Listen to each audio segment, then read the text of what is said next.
Hey there. Well, as you probably guessed, with the year 2024 having just started, Mickey Mouse's debut cartoon, Steamboat Willie, is now in the public domain. And so I, the big bad wolf, have the urge to clarify a few things. There's a lot of clickbait articles, videos out there saying that the Disney completely lost copyright of their iconic rodent. Well, that is not necessarily true.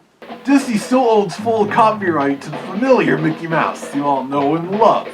It's just the early 1920s version that's now public domain. The version of Mickey Mouse that abused farm animals, smoked, drank booze, and other things Disney wouldn't let the current Mickey do since 1930. Some of it's all in good fun, like HBO comedian John Oliver having a mascot version of that Mickey Mouse appear on his show. But of course, thanks to that indie horror film Winnie the Pooh, Blood and Honey, people couldn't wait to do horror-related media with this early public domain Mickey. First off is a survival horror co-op video game, Infestation 88.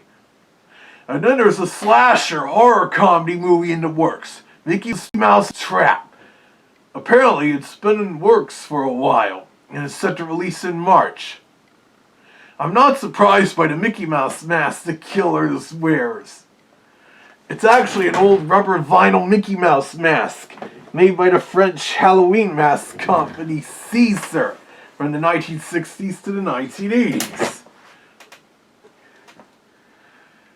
You may have seen this before in a couple of videos on this channel, and let me tell you, this mask is really tight. Also, unlike latex Halloween masks, vinyl lasts a lot longer, although it's kind of inferior, which is why this mask was most likely made in the 1960s or 1970s, but still in pretty good shape, even if a bit of the paint is rubbing off. But for the filmmakers, that was no problem, as they could get around Disney's copyrights by painting the mask black and white, complete with blackening the eye slurring. There's also another Steamboat Willie inspired horror film in the works, to be directed by Steve Lutmore. Yeah, it's that 95-year rule now. This means in 5 years, I will legally become a public domain character. There are a few scary things about the future, and this is no exception. I really hope come 2028, no one makes a horror movie involving me. And for you indie filmmakers out there, don't you dare do it! Doesn't help that from the late 1980s to the mid-1990s, Don Post Studios made an officially licensed latex mask in my likeness, as you've seen many times on this YouTube channel, to be sold at the Disney Parks magic shops alongside other Don Post Disney latex masks. Largely of villains and a few of their newer popular characters, and even some generic horror creatures. Of course, those masks are hard to come by nowadays, since latex doesn't last that long compared to vinyl or silicone masks, as I mentioned. And yes, the mask worn in Winnie the Pooh Blood and Honey is a silicone rubber mask, the Friendo from Immortal Masks. But I don't want to see a slasher wear one of those decaying latex masks of me. And they didn't make actual official Halloween masks of the Disney Three Little Pigs. Well, there are such a few similar masks out there.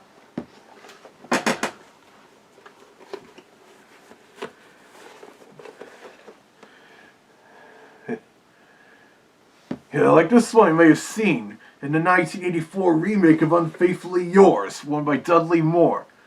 This has been a pretty fun disguise for me to wear when trying to nab those 3 pigs.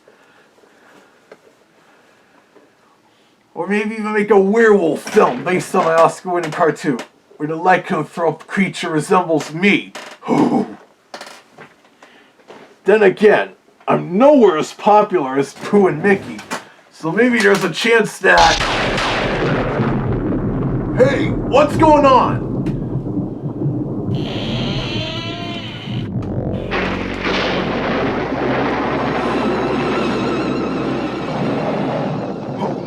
It's happening! You can't! I'm still protected by copyright! You can get away! Or I'll huff, and I'll puff, and I'll...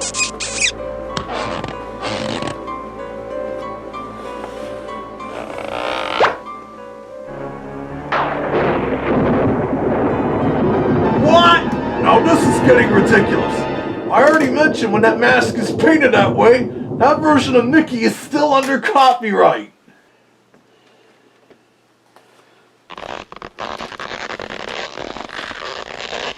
The age-old double mask device? We've seen it here a million times. Surprise! Phew! I knew nobody would turn on me like that. Good one, Zach. I'm sure that'll definitely fool the viewers. You ought to be in the movies. Yeah, of course us Toon Wolves have to stick together in tough times like this. And I thank you for that, Zach. So anyways, in a couple of weeks, he'll be going to Anthro, New England with Sam Valentino and maybe another guest. I won't be attending this year, but I'll still be around from time to time on this YouTube channel. With that said, keep watching this channel to see whatever comes up next.